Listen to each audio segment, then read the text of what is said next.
এই সমাজের যুবকরা মাজারের নাম নিলে তাদের কেমন যেন একটা অ্যালার্জি আসে। মাজার মানেই ভণ্ড, মাজার মানেই মূর্তি পূজা করে, মাজার পূজা করে পূজারি, এমন একটা রিউমার যুবকদের মাথায় অ্যান্টিবায়োটিক একটা ভাইরাস ঢুকাই দিয়েছে। মাজারের নাম নিলেই তারা চিৎকায়, নাক চিৎকায়। ওপেন হারাম খাইতেছে, ওপেন হারাম দিতেছে। আমি একটা স্বর্ণ রিং আমার মায়ে পরাই দিছে, এটা হারাম হয়ে গেছে। জিত কইরা এত হারামের উত্তর দেওয়ার সময় আছে, খুললে হইলাইছি। কিন্তু মানুষ যে আমার হারাম ফতোয়া দেয়, খোঁজ নিলে তার জীবনে অ্যাভেলেবেল হারাম পাওয়া যায়। তার জন্য গেছে, এই আমার ভক্তরে ধমকাও কেন? কয় প্রশ্ন করছি ওনার নবীর নাম কি? কয় বড় পীর। বলছে হ্যাঁ আল্লাহকে? কয় বড় পীর। বললাম হ্যাঁ ধর্মের নাম কি? কয় বড় পীর। তো কি করমু? কয় আমি বড় পীর। যারে বিচার করতেছো ওর পীর আমি, আমি আইছি কবরে জবাব দেওয়ার জন্য। সুবহানাল্লাহ, সুবহানাল্লাহ। ভক্তের জবাব দেওয়ার জন্য গুরু যায়। আরে এরে ভক্তের টানটা কি? আরে আমরাও ভক্ত। নিজে গরু নিয়ে বোচাইছেন পাগলের মাজারে আসছি, হানকির মধ্যে আমার হানকিতে মাংস নাই, ডিল মাইরা ফালাই দিছি। আমি গরু আনছি, আমার প্লেটে মাংস নাই। হ্যাঁ ঠিক না বাবা? এরকম আছে না? তাহলে আমরাও ভক্ত, আর বড় পীরের ঘোড়ার ঘাস কাটতো সেও ভক্ত। বড় পীর বলে আমি বড় পীর তোমার জানাই, ইহাই আমার ভক্ত খুলিয়া বলো তাই। বলে আপনার ভক্ত হইলে কি হইব? জবাব তো ঠিক নাই। কই জবাব ঠিক নাই? তাহলে একটা কাজ করো, জবাব পরে নিও, আগে আমার একটা কথার উত্তর দেও। কি? কই তোমরা দুইজনের তো পাইছি, সব সময় তো পাই না, ব্যস্ত থাকি, তুমগুলোকে কথা কওয়ার সময় নাই। যেহেতু পাইছি একটা কথার উত্তর দিতে হবে। বলে কি? বলে আমার আল্লাহ যখন আদম, হযরত আদম যিনি আহাদের দম, শ্বাস আসে আর যায়, এটা কি একটা জিনিস? এটা বের হয়ে গেলে বডিটা লাশ হয়ে যায়, পড়ে যায়। কি? এটারে না ধরা যায় না দেখা যায়, কোন দিক দিয়ে গেছে এটা বলাও যায় না। ইন্নানিল্লাহ। গতকালকে ঢাকায় খুব বড় একটা ট্র্যাজেডি, এই যে বেইলি রুট, 7 তলা এক বিল্ডিং পড়ে গেছে।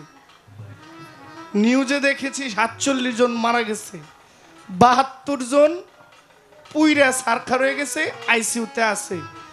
আমাদের ব্রাহ্মণবাড়িয়া সরাইলের এক পরিবারের 5 জন মারা গেছে। আল্লাহু আকবার। কিয়ামত দেখছে তারা।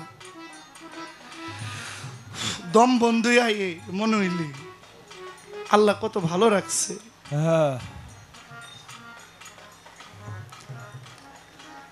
আল্লাহ যখন আদম বানায়, তোমরা ফেরেশতারা সবাই না করছিলা যে আল্লাহ আপনি আদম বানানোর দরকার নাই, ঝগড়া ফেসাদ করব, কাইজা ঝগড়া করব, রাশারাশি করব, রক্তপাত ঘটাইব। এখানে একটা কথা হইল, ফেরেশতাদের একটা জ্ঞান এটা সীমাবদ্ধ, এরা অতিরিক্ত জানেও না। আল্লাহ যতটুকু জানায় তারা ততটুকু জানে, এর বেশি ফেরেশতারা জানে না। যদি এমন হয় তো আদম যে দুনিয়াতে রক্তপাত ঘটাইব এটা ফেরেশতারা জানলো কেমনি? আল্লাহ তো কয় নাই, ফেরেশতারা জানলো কেমনি? এটা একটা কথা থাকে না? থাকে কি? আমি বুঝাইতে পারি নাই। ফেরেশতাদের জ্ঞান আমাদের ফতুল্লাহ নারায়ণগঞ্জের বড় আবুল সরকারের একটা গানে আমরা পাই। তারা তো মহাজন, তাদের গানগুলোই তো আমরা গাই। সাধন তত্ত্ব, পরম তত্ত্ব, জ্ঞান তত্ত্ব, জ্ঞান বিজ্ঞানে জ্ঞানিক যেখানে, মানুষ বড় হয় জ্ঞানে জ্ঞানিক যেখানে। খুলিয়া দেখো আল কোরআন, সাক্ষী তার সূরা লুকমান, হেকিম অর্থ হইল জ্ঞানী, হেকমতে বিজ্ঞান। আল্লাহ মানুষের করিল দান, যাইতে উচ্চ আসমানে। মানুষ হয় ফেরেশতার উপর, শুধু জ্ঞানেতে নির্ভর। একদিন আল্লাহ প্রশ্ন করে আদম ফেরেশতার উপর, ফেরেশতাই দিল না উত্তর, উত্তর দিল আদমে। কারণ ফেরেশতাদের কোনো ধ্যান নাই, আদমের ধ্যান আছে। ফেরেশতারা কখনো ধ্যান করে না, আদম ধ্যান করে। ফেরেশতারা ধ্যান করার দরকার নাই, আদম ধ্যান করলে আল্লাহ পর্যন্ত পৌঁছাইতে পারে নাকি বাবা? কারণ একমাত্র সাধনা আল্লাহ পাওয়ার, এটা হলো ধ্যান সাধনা, আর কিচ্ছু না। আমার নবীজি 15 বছর ধ্যান সাধনা কইরা শিখাই দিয়ে গেছে কিভাবে ধ্যান করতে হবে। হেরা পর্বত গুহার মধ্যে নবীজি ধ্যান করার কোনো দরকার নেই। কেন করলেন? উম্মতকে শেখানোর জন্য তিনি ধ্যান করেছেন। উম্মত যেন বেশি বেশি ধ্যান করে, একা থাকে। একা যতক্ষণ থাকবে মোহমায়া মুক্ত থেকে সে নিরাপদ থাকে। এখনের মানুষ একলা থাকতে পারে না। একটা মোবাইল থাকলে দুনিয়াটাও এটার ভিতরে, আর কিচ্ছু লাগে না। একটা মোবাইল, একটা মোবাইলের মধ্যে বউ আছে, বাচ্চা আছে, ঝি আছে, গার্লফ্রেন্ড আছে, বান্ধবী আছে, আরো কয়েকজন আছে। এক্সাম্পল, একটা মোবাইলে চার্জ থাকলে, নেটওয়ার্ক থাকলে, এমবি থাকলে আর কিচ্ছু লাগে না, সব আছে। এটা ধ্যান সাধনা না। মোবাইল নিয়ে একলা থাকলে এটা ধ্যান না, মোটামুটি একটা জেলখানা। জেলখানায় আপনাকে জোর করে আটকে রাখে, আর আপনি ওখানে ইচ্ছায় একা থাকবেন, ওটাই ধ্যান। আল্লাহর কাজ করতে হবে জহির পাগলাকে। কি যে বলতেছিলাম,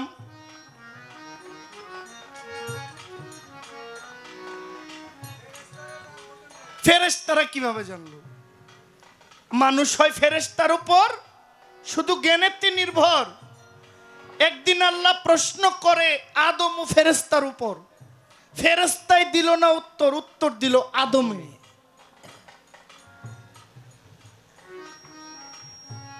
সাধন করে হইল আউলিয়া, দেখিলাম অর্থ খুলিয়া। আউলিয়া অর্থ জ্ঞানী, জ্ঞানেই আউলিয়া। আবুল সরকার কয় ভাবিয়া পায় না খোদা অজ্ঞানে। তো ফেরেশতাদের চাইতে মানুষের জ্ঞানটা অনেক বেশি। মানুষ ধ্যান করলে ওহির মাধ্যমে, এলহামের মাধ্যমে আল্লাহর তরফ থেকে মানুষ অনেক কিছু পায়, যেটা ফেরেশতারা পায় না। তো ফেরেশতারা জানলো কিভাবে দুনিয়াতে আদম আইসা রক্তপাত করব? প্রশ্ন একটা থেকে যায়, এই প্রশ্নের কোনো উত্তর, এটা অসমাপ্ত উত্তর। যদি আল্লাহ জানায় তো জানতে পারে, না হলে দলিল দিয়ে এই প্রশ্নের কোনো উত্তর নাই। কই তোমরা আদম ফেরেশতারা সবাই মিলা না করছিলা কেন, এইটার উত্তর দিতে হবে। ফেরেশতারা কয় হুজুর আমরা তো আপনার কাছে জিম্মি। আচ্ছা নাকি আমরা দুজনেই করছি না আরো ফেরেশতারা ছিল? কয় না, তোমরা সমস্ত ফেরেশতারাই ছিলা, খালি দুইজন না। কয় তাহলে আম করে ধরছেন কেন? কয় সবগুলারে কই পামু, তুম করে ধরছি, এই দুইটারে ধরছি, সবগুলা আইবো। সুবহানাল্লাহ কইবেন না? বড় পীর কয় তোমরা উত্তর দিলে তোমাদেরকে ছাড়বো, এছাড়া ছাড়বো না। বলে হুজুর আমরা দুইজন এখানে থাকবো, আমগরে আটকে রাখবেন, একটা কাজ করেন, একজন থাকুক, আমি যাই, সবাই নিয়ে বসি, কথা বলি, এরপরে আপনার কাছে আসি। বড় পীর কয় এটা মন্দ না, ঠিক আছে, একজন তো রইল, একজন রাখলেই সবাই। একজন ফেরেশতাকে বড় পীর আটকায় রাখলেন, তুমি থাকো। একজন ফেরেশতা গেছে, গিয়ে বলে আল্লাহ আপনার এক বন্ধু নাম আব্দুল কাদির, তিনি বড় পীর, আমাদের দুই ফেরেশতারে আটকাইছে। এই প্রশ্ন আল্লাহ কি দেখে না? সব দেখে না? দেখে দেখে নাকি ফেরেশতা গিয়ে কই তৈব? আল্লাহ সব দেখে। বলে মালিক একজন আটকাইয়া থুইছি, আপনি যখন আদম বানান আমরা না করছি, আমগর নাই, আমগরে ইস্যু দিয়া ধরে বসছি, আমাদের আপনি ছাড়া কোনো রেহাই নাই। সব ফেরেশতারা আয়া কয় আমাদেরকে বাঁচান ওনার হাত থেকে। আল্লাহ কয় তোমরা তো না করছিলে ঠিক হই, তো জবাব দিয়েও, জবাব দিয়ে ছুটাইও, আমার ধরছো কেন? আমারে ধরার দরকার নাই, তোমরা তোমাদের জবাব দিয়ে ছুটে আসো। ফেরেশতারা কয় আপনি ছাড়া আমাদের কোনো রেহাই নাই। তিনি মাহবুবে খোদা, বড় পীর, মাহবুবে সুবহানি। তাহলে আমার আল্লাহর নাম হলো ইয়া সুবহান, তাহলে তিনি হলো মাহবুবে সুবহানি, কুতুবে রাব্বানি, গাউসে সমদানি, গাউসুল আজম, শেখ সৈয়দ মহিউদ্দিন আব্দুল কাদের জিলানী। এই নামদার ওজন আর বেক মোল্লা ওজন এক হইব না।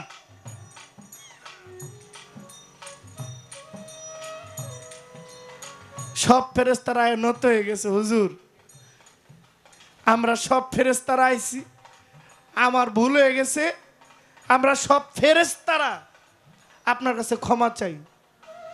বড় পীর কয় ক্ষমা করতে পারে এক শর্তে। কয় কি? যে গোটা বাগদাদের জমিনে যত গুর কবরস্থান আসে, কিয়ামতের আগ পর্যন্ত বাগদাদের মাটিতে যত উম্মতে মুহাম্মদীর লাশ, যার তার লাশ না, উম্মতে মুহাম্মদীর লাশ এই গুরুস্থানে আসবে, তোমরা ফেরেশতারা এই বাগদাদের মধ্যে কবরের মধ্যে আসতে পারবে না। ফেরেশতারা কয় এটা কোনো কথা হইল? আমাদের কাজ কবরে যে সওয়াল জব করা, আপনি বলেন কবরে সওয়াল জব করব না। আরেকটাই ধাক্কা দেখা, এই রাজি হয়ে যা, যদি রাজি না হও সীমানা বাড়বো, সীমানা বাড়াই দিলে যদি না মানে পাগল তাহলে ঠিকই মানতে হইব। সব ফেরেশতারা রাজি হয়ে গেছে। সুবহানাল্লাহ, সুবহানাল্লাহ।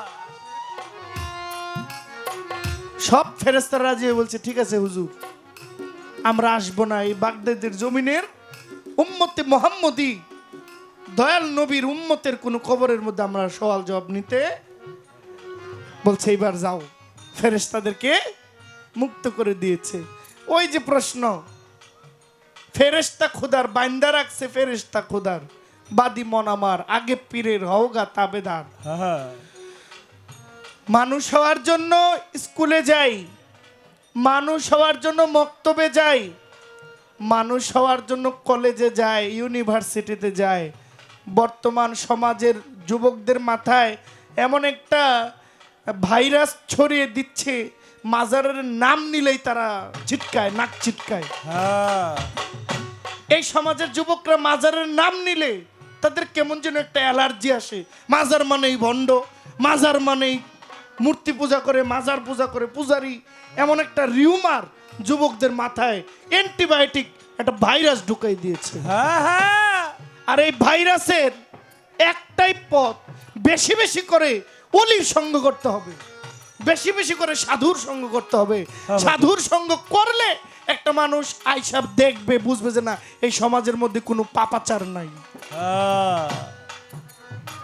এই সোসাইটি মেন্টালিটি এমন এক পর্যায়ে গেছে,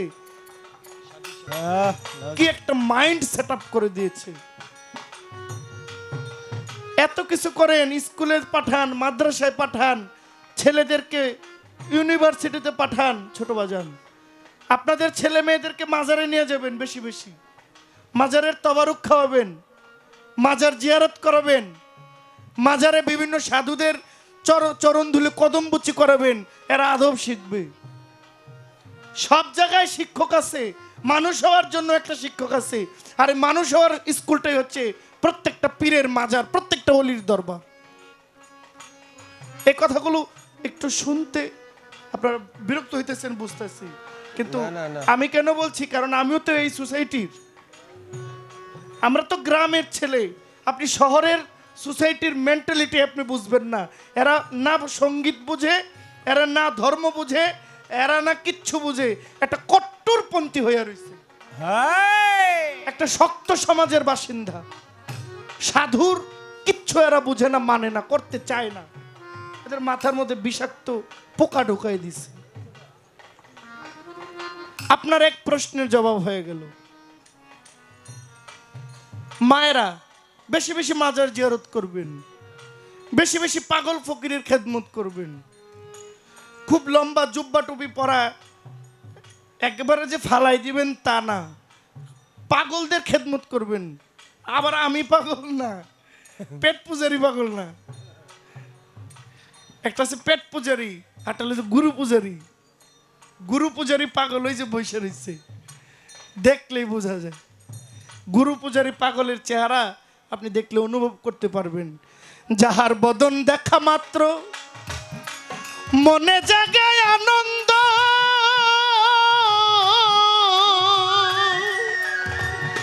ওরে তার প্রতিমায় তারে বুকে জড়িয়ে ধরো,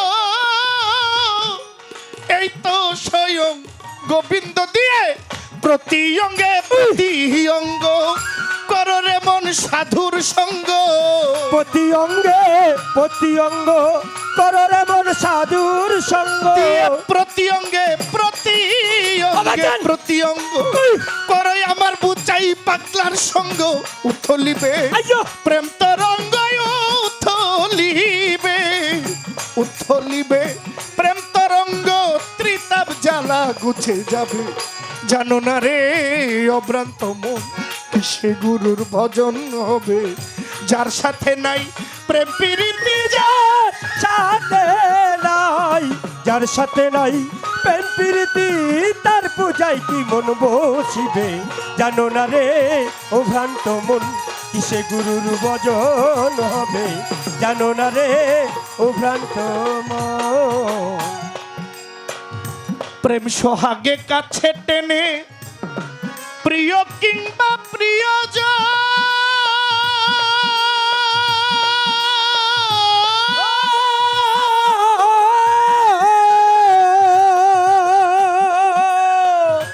প্রাণ রাধা গোবিন্দ জেনে করো তার ওই আলিঙ্গন রে, করো তার তারে আলিঙ্গন রে, করো তারে আলিঙ্গন।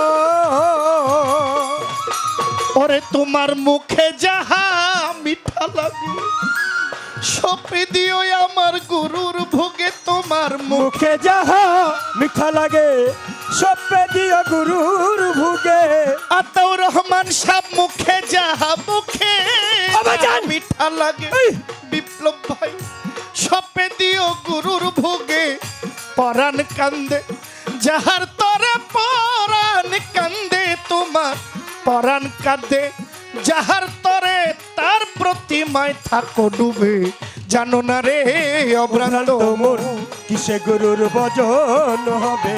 জানো না রে ও ভ্রান্ত মন যার সাথে নাই প্রেম প্রীতি, যার সাথে নাই, যার সাথে নাই প্রেম প্রীতি, তার পূজায় কি মন বসিবে। জানো না রে ও ভ্রান্ত মন কিসে গুরুর ভজন হবে। জানো না রে ও ভ্রান্ত মন। যার সাথে যার গোপন পীড়িত, তার সাথে আদান প্রদান,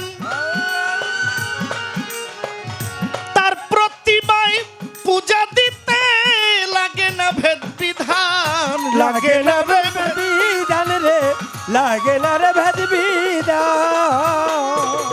যাহার সাথে যার গোপন পীড়িত, তার সাথে আদান প্রদান,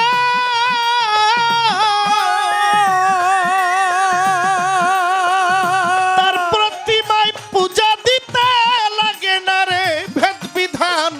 পঞ্চরস একত্র করা প্রেম রসের হাড়িতে ভরা, পঞ্চরসে একত্র করা প্রেম রস হারিতে ভরা। পঞ্চরস পঞ্চরস একত্র করা মানব হারিতে ভরা। রাধা বল্লবে কই পাইল যারা, বল্লবে কই রাধা বল্লবে কই পাইল যারা, ভবের মরা যে মহিরাছে। জানো না রে অভ্রান্ত মন কিসে গুরুর ভজন হবে। যার সাথে নাই প্রেম প্রীতি, যার সাথে নাই, যার সাথে নাই প্রেম প্রীতি, তার পূজায় কি মন বসিবে। জানো না রে ও ভ্রান্ত মন কিসে গুরুর ভজন হবে। জানো না রে ও ভ্রান্ত মন। প্রশ্নের জবাব শেষ না, শেষ নেই।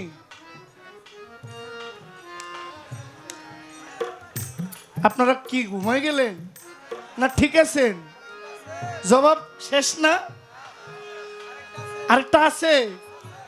আপনাদের মনোযোগটা দেখলাম, খালি গান শুনবেন, মাঝে মাঝে শিল্পীদেরকে একটু ধাক্কা দিতে হয়। হ্যাঁ একটু ধাক্কা দিলে একটু বল পাই, একটু বল পাইলে শক্তিটা উপর থেকে আসে, ভিতর থেকে, আপনাদের ভিতর থেকে একটা শক্তি পাই, ওই শক্তিটা গান গাই। প্রশ্ন করলেন, আমার বড় পীর এক জায়গায় বসে উজু করছে, অজু করাকালীন মুখে অজুর পানি ছিল, এটা কুলকুলি করতে করতে এক পর্যায়ে হঠাৎ করে বড় পীর এই মুখের পানিটা এমন ভাবে ছুঁড়ে মারলেন, পানিটা 40 মাইল দূরে গিয়ে পড়েছে। হ্যাঁ হ্যাঁ সুবহানাল্লাহ। সুবহানাল্লাহ।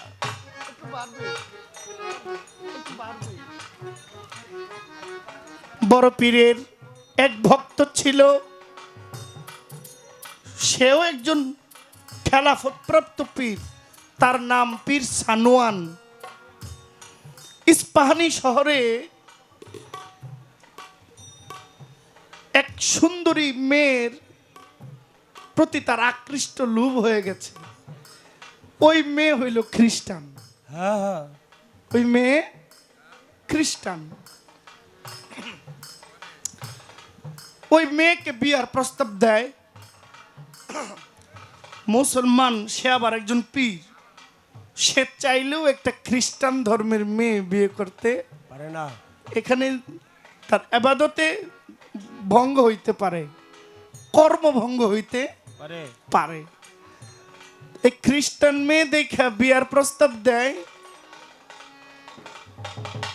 ওই মেয়ের বাবা বলে, সানোয়ান তোমার কাছে বিয়ে দিতে পারি, এক শর্ত আছে।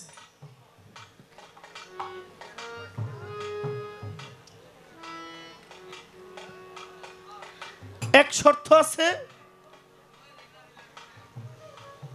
প্রথমে তোমাকে শরাব পান করতে হবে, হ্যাঁ হ্যাঁ। তোমাকে শুকুরের মাংস খাইতে হবে। আরে এটা আমারে কইলে সম্ভব? শুকুরের মাংস খাওয়া না না সম্ভব? কোন মুসলমান খাইব? না। মুসলমান শুকুরের মাংস খায় না, কিন্তু শরাব খায়। হ্যাঁ এদিক দিয়ে আবার তারা খুব আগায় আছে হ্যাঁ, এক নম্বরে। নাকি? হাসার কিছু নাই। মদ খাওয়াও হারাম, শুকুর খাওয়াও। তো মুসলমানের মধ্যে কিছু হারাম অ্যাভেলেবেলে খাইতেছে।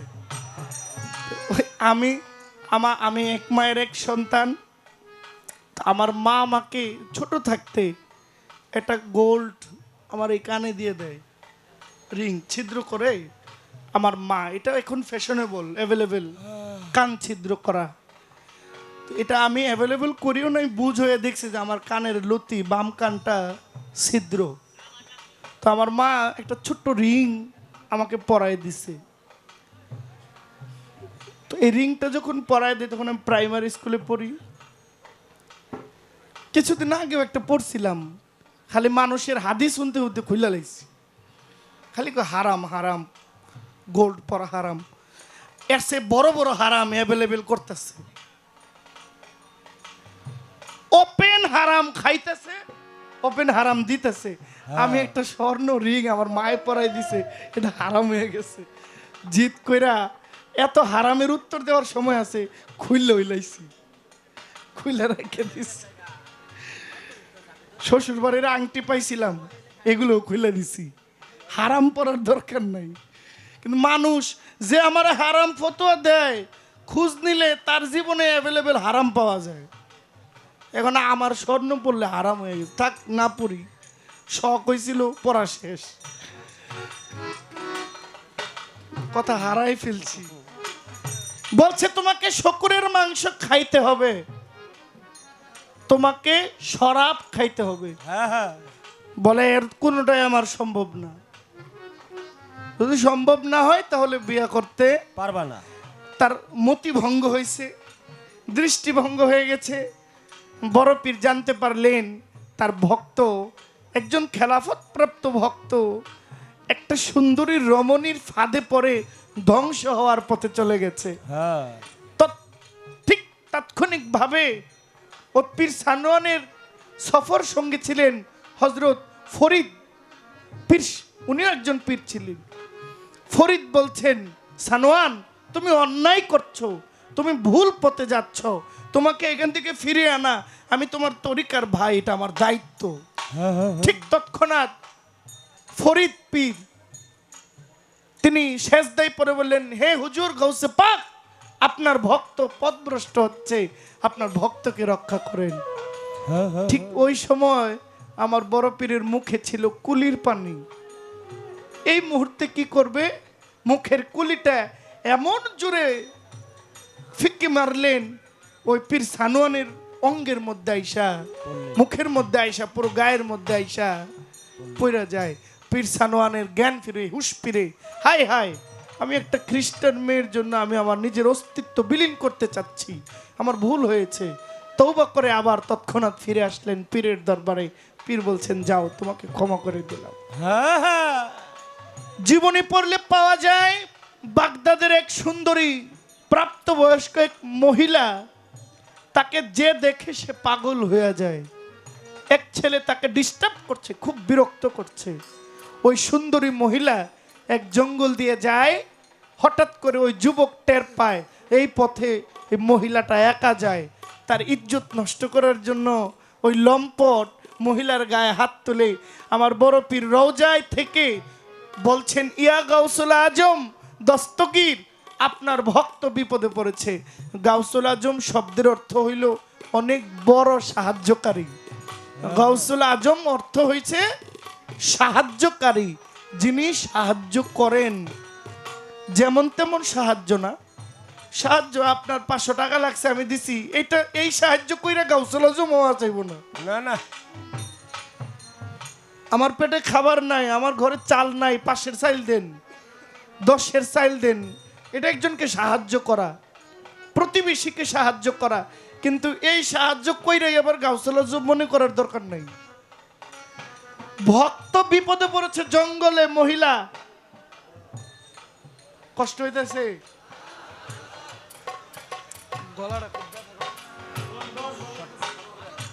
ভক্ত মহিলা বলে, হে গাউসুল আজম, আপনার ভক্ত বিপদে পড়েছে, রক্ষা করেন। গাউসুল আজম বড় পীর ওনার পায়ের খরম জোটা উপরের দিক ছুঁড়ে মারলেন। ওনার খরম মুবারক উনি আকাশের দিক ছুঁড়ে মারলেন। বড় পীরের খরম উইরা আইসা ওই লম্পটের মাথায় পড়ে লম্পট মারা গেছে। মহিলা উদ্ধার পাইছে। ভক্ত হইলে যদি মালিক থাকে, একজন অভিভাবক থাকে, আর নিরিখ যদি ওর প্রতি ঠিক থাকে, মনে বিশ্বাস রাখতে হবে, জহির পাগলা যেখানেই বিপদে পড়ুক, আমার একজন আছে, আমার একজন মালিক আছে, আমাকে রক্ষা করবে। উনি করলে করতেও পারে, না করলেও করতে পারে, কিন্তু আপনার যে বিশ্বাস, ওই বিশ্বাসের কারণে আপনি রক্ষা পাইতে পারেন। মহর্ষি বলছেন, সাধুর সঙ্গে প্রেম তরঙ্গে, প্রেম তীর্থে মোরায় মাথা, কল্প তরু জড়িয়ে ধরো, কল্প তরু জড়িয়ে ধরো, ও গয়া আমার ভক্তি লতা, সাধুর সঙ্গে প্রেম তরঙ্গে। বলছে বিশ্বাসেরও আকড়া দিয়ে পাকড়াইয়ে ধরো তারে, কুবাতাসের ঝাঁকড়া পরে ভাঙ্গে না যে লতার মাথা। আপনার প্রশ্নের জবাব দেওয়া হয়ে গেছে।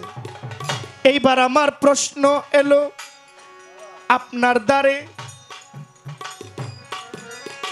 জবাব দিবেন, জবাব দিবেন দাঁড়াই আসরে। আমার হুজুর পাক ডাক দিয়েছিল খাজা মঈনুদ্দিনকে, তাকে নিয়ে আসো ছোট। কিন্তু আমার খাজা বাবা, এই খাজা নামটা খাজা বাবা পাওয়ার আগে মুসানবীর আমলেও এক পাগলের নাম ছিল খাজা হযরত খোয়াস খিজির আলাইহিস সালাম।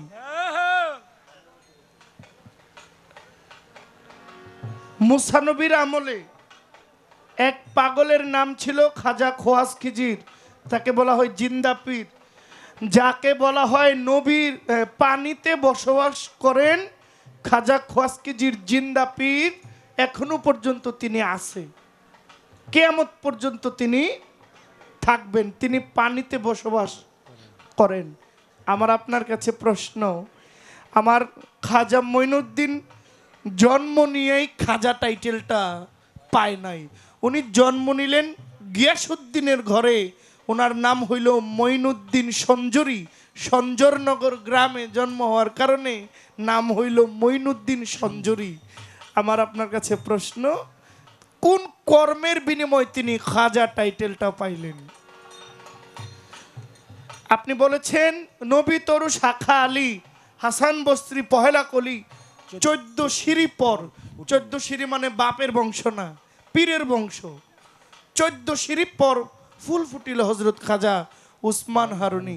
আমার জিজ্ঞাসা আপনার কাছে, আমার খাজা বাবার কোনো এক কর্মের ফলে তিনি খাজা টাইটেলটা পায়, যেই কর্মের কারণে আমার খাজা গরিবী নওয়াজ খাজা টাইটেল পায়, এই কর্মটা কি ছিল? কোন কর্মে উনি খাজা টাইটেলটা পায়? খাজা খোয়াজ খিজির ওনাকে খাজা টাইটেল দেয় নাই, দিয়েছিল আরেকজন। তিনি কে? আর উসমান হারুনির কাছ থেকে তিনি চিশতি উপাধিটা পায়। খাজা উসমান হারুনি আর উনি হইলেন হজরত খাজা মঈনুদ্দিন চিশতি। আপনার কাছে আমার একটু আরজি রইল, এই এই বিষয়বস্তুগুলো একটু সমাধান করবেন। বাগদাদিয়া বড় পীরে গায়ে বিএলএমের জুড়ে, বাগদাদিয়া বড় পীরে গায়ে বিএলএমের জোরে, বাগদাদিয়া বড় পীরে গায়ে বিএলএমের জুড়ে, বান্ধা রাখছে ফেরেশতা খুদার বাদি মন আমার, আগে পীরের হওগা তাবেদার, ওরে আগে পীরের হওগা তাবেদার বাদি মন আমার, আগে পীরের হওগা তাবেদার।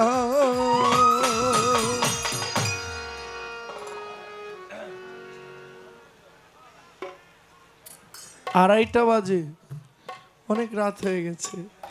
একটা বিচ্ছেদ গান শোনায়। মা এই গানটা খুব পছন্দ করতো। গানটা আমার হঠাৎ আমার ভাই বলল যে এই গানটার গান মতের সাথে মিলে গেছে, গানটা একটু গান। মূলত আমরা আমাদের আশেপাশে অনেক আপনজন দেখি, আপনজন পাই, সবাই কিন্তু আপন না। কিছু আপন আছে যে আমার সুসময় দেখে চিনিও না আপন হয়ে গেছে। একটা আছে আমার দুঃসময় আপনরা পর হয়ে গেছে। খারাপ সময় আপনরা পর হয়, আর ভালো সময় অনেক দূর সম্পর্কের আত্মীয়রাও কাছে আসে। সব আপন আপন না, এটা আমি দেখেছি। কারণ আমি এমন সিচুয়েশন, এমন এক জায়গায় ঘুরে আসছি যে জায়গায় কেউ যাইতে চায় না, তবে যাইতে হয়। আপনকে পরকে আমি খুব কাছ থেকে দেখে এসেছি। কিছুটা আপন যদি হয় পৃথিবীতে, এটা মা একটু, আর কারো অধীন, আমি তোমার অধীন, রই চিরদিন তোমারই প্রত্যাশী। ওই আপনটাই চিরস্থায়ী আপন। বাবা রশিদ সরকার বলছে, খাজা বাবাকে নিয়ে ভবিষ্যৎবাণী করেছিল যারা আজমির শহরে আজমির নগরতে গিয়েছিলেন, কিন্তু তখন আমার খাজা বাবা পৃথিবীতে আসেও নাই। তারা বলছে যে এই ইসলামের ঝান্ডাটা একমাত্র মঈনুদ্দিন হাসান খাজা বাবাই তিনি উড়াইতে পারবে। এই ছিল তার কথা। আমি জবাব দিলাম। দিলে আমি আগেই বলছি যে খাজা বাবার ঘটনা, খাজা বাবার জীবনী, বরফি সাহেবের জীবনী, এখানে 7 রাত 7 দিনও যদি গাই তাদের জীবনী বলে শেষ করা সম্ভব না। তাই রাত্র একটু গভীরের দিকে আস্তে আস্তে আমি বেশি গল্প করলাম না, অল্প কথার মধ্যে আমি তার জবাব দিয়ে দিলাম। এবার একটা প্রশ্ন আমি করি আপনাকে, আগে একটা করছি এখন একটা করি। আপনি বলবেন গিয়ারব শব্দের অর্থ কি? আর এই গিয়ারব শরীফটা আমার রাসূল করিম হযরত মুহাম্মদ সাল্লাল্লাহু আলাইহি সাল্লাম তিনি পালন করত। আর পালন করত কে? আর পালন করত হলো বড় পীর আব্দুল কাদের জিলানী, যাকে বলা হয় 11 শরীফ। আমি জানতে চাই 11 শরীফ অর্থ কি? আর 11 শরীফ যে আমার রাসূল করিম হযরত মুহাম্মদ সাল্লাল্লাহু আলাইহি সাল্লাম পালন করত, তিনি পালন করত কেন? তারপরে বড় পীর আব্দুল কাদের জিলানী এই যে 11 শরীফ, তার ভক্তরাও এখন অনেকেই 11 শরীফ পালন করে। আমি জানতে চাই 11 শরীফ পালন করার কারণটা কি? বড় পীর আব্দুল কাদের জিলানী এটা কেন করত? আর তাদের ভক্তদেরকে করার জন্য কেন আদেশ করেছিলেন? এবং নামগুলা কি কি 11 শরীফের? আই তোমারই দরবারে আমি, তোমারই দরবারে আমি মুসাফির মাস্তানা, ভুলো না আমায় খাজা, ভুলো না, ভুলো না আমায় খাজা, ভুলো না। তোমারই দরবারে আমি, তোমারই দরবারে আমি মুসাফির মাস্তানা, ভুলো না আমায় খাজা, ভুলো না, ভুলো না আমায় খাজা, ভুলো না, ভুলো না আমায় খাজা, ভুলো না। হাইসেন না